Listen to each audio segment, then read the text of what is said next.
Ici, on parle d'un officiel du Mississippi qui a trouvé que 80-90% des huîtres ont été retrouvées mortes.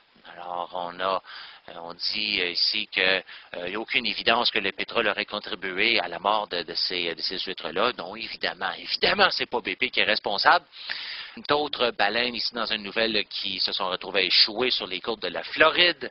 Mon Dieu, on a une autre aussi 2 semaines. Vous savez, je n'ai même pas le temps de parler de ces nouvelles.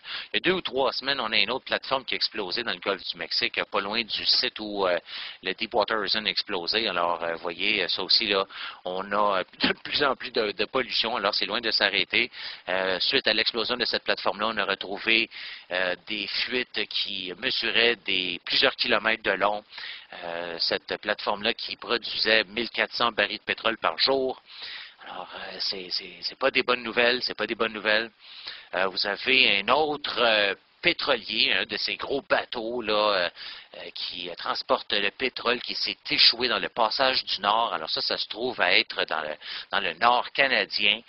Alors, ça va pas très bien là avec les catastrophes et les pollutions, les déversements, les fuites de pétrole un peu partout à travers la planète, comme vous voyez.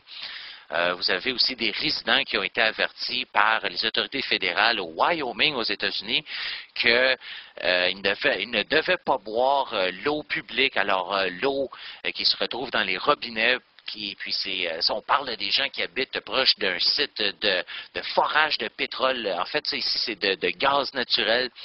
Alors, faites attention si vous habitez dans une section où on a une compagnie qui opère des opérations comme ça de drillage, de forage de pétrole, autant de pétrole que de gaz naturel.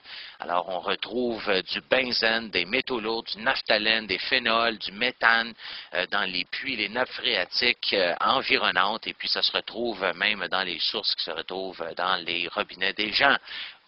N'est-ce pas fantastique? C'est complètement débile. Et puis, vous avez les voisins de d'un autre plan ici. On parle de BP encore. Alors, BP qui se fout carrément des normes environnementales et puis des gens qui habitent autour de leurs installations. Alors que vous avez eu plusieurs enfants qui se sont retrouvés avec des problèmes respiratoires. Donc, voyez là, que ces grandes compagnies-là se foutent complètement de votre santé et de savoir comment que vous comportez. Donc, c'est pas mal ça. Vous avez ici une série de vidéos. Ça parle de quoi? De comment que le Gulf Stream est en train de mourir. Alors, ça vient de Lord Sterling, personnage de l'intérieur qui a une certaine, je dirais, stature pour parler de ça. Donc, quelqu'un de très crédible. Alors, allez voir ça. Voilà pour le dossier de BP.